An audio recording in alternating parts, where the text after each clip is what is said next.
A lot of talk about the experience of the offensive line, everybody back, and we assume that experience leads to better play. But your judgment, where's this group now compared to last year? Definitely this time last year, very much improved. With like you said, just a lot of snaps and these guys trusting each other and seeing the same thing. It's just this position. It takes time to build, which nobody in this profession wants to give you. But we're building it, and we've had a really good spring so far. We had a great off season. We've had a really good spring so far, and right now I've made some changes from last year. Moved Wyatt over to the left side. He's really taken to that. Still a young player. He's still going to make some mistakes. Committer's really growing. Being a defensive guy, never really playing O-line until he got here. He's really growing and showing some signs of being a good player. And then Frazier is solid in the middle. Everything kind of revolves around him. Does a really good job in the middle. And then Doug Nestor has really come along this spring. With him having that cast on half the year, whether it was mental or whether it would really hurt him, he played way better when he got it off, second half. And Yates, second half of the season, played way better. So he was injured in the offseason. Was injured early in the spring, so he hadn't really come along as much as I'd like for him to. But Hubbard has taken all those reps, and Hubbard has really come along at that right tackle spot. And we're developing some depth. We got some guys in the second group. We're playing really well, whether it's Hubbard or Yates. Jordan White is playing great. He's gotten a lot of reps with the one offense being the center, which, and that's the one position when you have to go from first to second, you put a guy in, that's the toughest one for everybody to adjust to.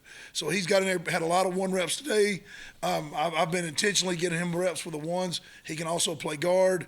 And just had some guys. Malone has gotten considerably better. He's finally getting heavy enough to be able to play in there.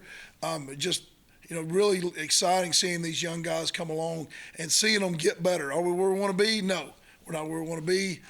So we got to continue to work to get better. If you're playing the game tomorrow, you have how many offensive linemen that you would feel comfortable playing? If I had to play tomorrow, I got 7. I got 7. I'd be comfortable with. Like to get that number to 9 or 10 by the time August rolls around. We still got the 4 signees coming in. A couple of them are developmental. A couple of them are big enough if the game will slow down enough to maybe be a solid 2. But those guys will get all their reps in camp. You mentioned Malone. Seen him at guard a lot, but he's also played tackle. Is he just versatile enough to play everywhere, or are you trying to concentrate him on one spot over another? He can play. He does. He's a really smart player. He can play either guard and either tackle. He's moved around. He's athletic, so he's a huge part of that right there, where he can step in there and play either the right guard, right tackle, left guard, left tackle. Never had him snap. I'm trying to develop different positions. Yates can snap. I got Committer can snap. I got Jordan White can snap. So you can never have too many guys that can actually snap the ball and run the offense. You look back at your group last year, what were some of the things that you thought, as collectively, they struggled with, that you've worked on this spring to be able to improve? Physicality, pad level, and that got better as the season went on. But early on, we weren't all together. We weren't all on the same page. We weren't our identification or our communication is something that's really improved, and that's just from guys getting snaps and playing together. But I think that's communication and just being more mature and being more stronger and more physical, because it's still a fairly young group with, multiple years to play if I can hold on to them, multiple years to play. And that's, it's not often that you get a lot of 6-year guys and 5th-year guys on the same team. But if we can hold this group together, we can get that in the next 2 years. But they're still fairly young players with multiple 2 and 3 years left to play. Neil has mentioned you've been able to run the ball against the teams you're supposed to. Is the next step now against those teams like Oklahoma State and Baylor that kind of struggled with last Yeah. year, Oklahoma? Is that what you see? Well, you got to be able to run the ball against top 10 defenses, and that's what those guys were last year. Baylor and Oklahoma State, both top 10 defenses, and we struggled mightily. And that's something that we've really put a lot of work in the offseason with our schemes and being able to threaten more than just in the middle, be able to threaten the ball outside some more with some outside zone. So we're working on that, and we're constantly working. Every day during a walkthrough, we're working a defense we're going to see down the road. So we're going to see some. We got to get to where we want to be. We got to be able to run the ball against those people. We got to go for over 100, 150. And that's something that we're really working toward. You guys seem to say that Baylor was kind of the epiphany. Would you point to that, maybe that game where you kind of turned it around a little bit? We definitely did. We did not play well in that game at all. Did not play well at all. I made some changes as far as first team, second team, and then I just stuck with them. I just went with them, and that game was really, we had some tough talks after that game, and some guys bought in and really put their nose to the grindstone and started getting after. But yeah, you're exactly right. After that game, and this group is more self-led, and that's what I like. They're player-led. They try to hold a standard every day and hold each other to a standard in the weight room, on the field. Not saying we always reach it, but when they don't, they realize it, and they talk to each other, and they say, hey, come on, let's pick it up. We can't be like that. So 3 more practices, plus including the spring game where you can hit. Then it's 3 months where they can't really put pads on. So over the summer, what kind of things can they improve on with their drills, their individual, their communication, whatever? What are the important things that they can work on, that they can improve when they're not out there hitting? Yeah, well, the number one thing over the summer is physically getting in the condition that you need to play a game and to play as hard as you can all 4 quarters. That's the number one thing with Mike. As far as us, we have a system where we work some type of football every day, where it's mostly footwork, like you said, but you can still strike some things as long as, the rules are set up. As long as I'm not out there, they can work some strikes with their hands. But, that's the biggest thing is they get together and they run their own practices, and that's where you get some team-led stuff. And it's really hard to get a lot of what you really want to do, but, you work footwork, you work hand placement, you work striking. Those are kind of things you try to work in the offseason during the summer. Do you have a guy or two in your history that really made huge jumps there that you felt like from one year to the next, the summer really defined him? Colton McKivitz, I thought, when I moved him from right to left, made some huge strides going from right tackle to left tackle, and then all of a sudden he's, you think about it, 1 year he went to left tackle and he won, Big 12 O-Lineman of the Year, first team all. That's a pretty big deal because I don't think he made first all conference as right tackle. Y'all might be able to tell me his junior year. I wasn't here, but I don't think he did.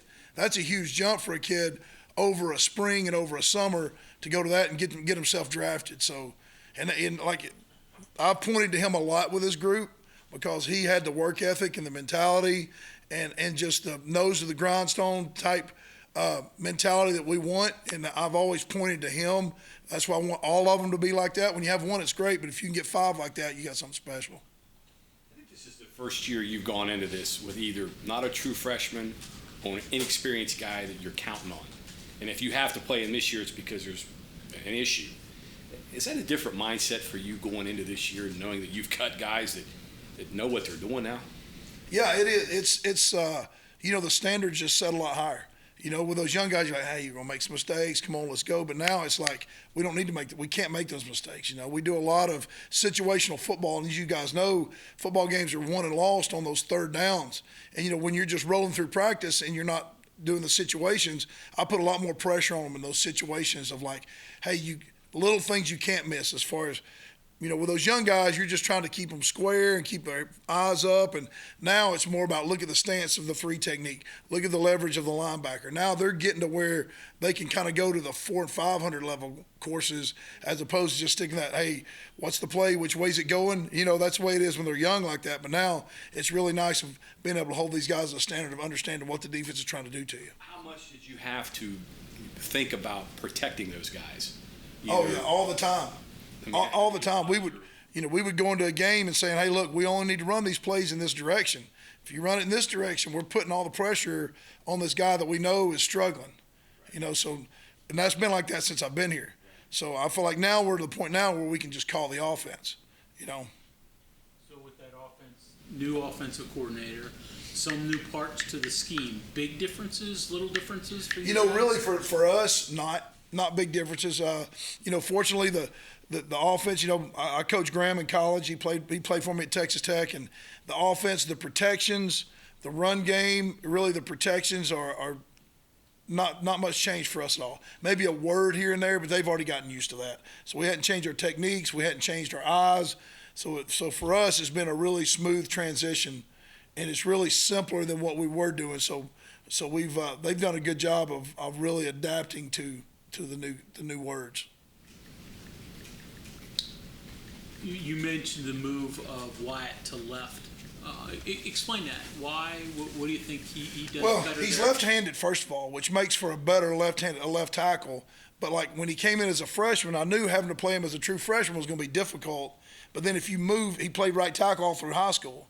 So if you move him and he has to play as a freshman, that's two big things he's got to overcome. So last year, Coach Brown really wanted to move him, but I said, Coach, we really need to keep him over here to keep us, because, playing tackle, especially in this league as a true freshman, confidence is huge. Because if you can think you're good, at least that's half the battle, right? So I kept him over there, but then I knew as soon as the season's over, we're going to move him over, and we needed to move, those guys got to be able to work on both sides of the ball. So it was a great opportunity, and I was hoping it was going to work out, and he's really taken to it. And Yates is really taken to it of playing the right side. So really, and Hubbard, move both those to the right, and really we're better the way we are right now at this point than we were with them on the other side. Do you think we're taking Zach Frazier for granted? I know. I think we take him for granted every day. I think we watch film as coaches, and I see the stuff that he does, and we get a run and we hit it. I'm like, y'all don't understand what he just saw and what he just did and what the call he made to make things happen up front. He does a phenomenal job at understanding the defense, what they're going to do, playing with great pad level, straining all the time, and he's so strong. Until you go grab a hold of him, you don't understand how strong he is. But yeah, I agree. I think that kid is really, and he's so humble, and he works hard every day. He doesn't ever want, like me saying that, he's gonna be like but he works hard every day, and he's the guy that sets the tone in the room to get the rest of the room to play the way we are right now. Is it different? Is it different when your best offensive lineman is your center, as opposed to maybe a guard or a tackle, because he's handling the ball every play, he's the decision maker, so to speak, I guess, in some regards? Yeah, it definitely is, especially because everything builds off of what he calls. So it goes inside out. And if he can see what they're fixing to do and change something to where maybe the guy that we're going to block, we know he's going to go out of the box, and he changes it to the guy we know is coming in the box, that's where you get these huge runs where everybody's like, oh, man, they're gashing, It all goes back to him, making these changes and seeing the defense and the leverage and the safeties, and so many things are on him. And he enjoys it. Like, he wants it to be like that. He wants to do those things. So that's a huge part of it. Is he speaking up now a little bit more? Yeah, he's definitely getting better at it. That was a struggle early on, but yeah, he's just so well respected because of his work ethic from everybody, offense and defense, to how he does things. I think I saw this today. Was Yates playing left guard? I know it's not a big deal. Yes. Okay. Yeah. Yates moved into some left guard, and I think he had a pretty good practice. I think and he just did it early on in the first couple of drives, and that's kind of what he is, the way he's built, but he's really athletic. That's how he can play on the edge. So, I'm trying to prepare us for when things do happen in the season. When somebody does go down, maybe the backup isn't the answer. Maybe it's the guy that's the starting at this. You want to put your sixth best guy in. He may not be a guard, but you may be able to move somebody in there and then play him. You know what I mean? So I'm trying to get it where it's not just, hey, the second guy's the best one. The second guy may be the left guard, and I move him in, I was thinking back to maybe the first time that you talked to us many, many years ago, but you said you'd like to have guys who knew left tackle, left guard, right tackle, right guard, as opposed to right tackle, left tackle. Because they're familiar with that side. Is that still hold true, or is that? Well, yeah, but he played so much on the left side now. Since he played 2 seasons on the left side, he's gotten to the point now where he can flip-flop back and forth. Now, early on, I don't move him across the ball.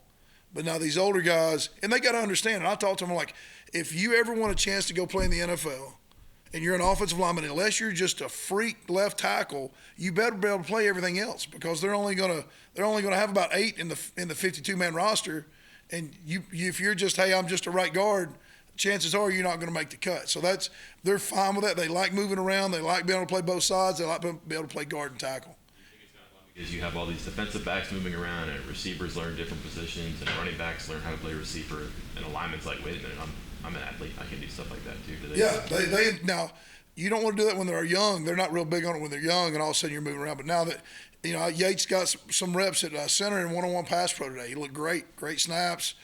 So he's kind of got that build on the next level where he's going to probably play inside. And I got to have him ready in case we need him inside. If he's the sixth best lineman, or if he's one of the five, or if Hubbard's the sixth, I got to be able to move Hubbs and move Yates around.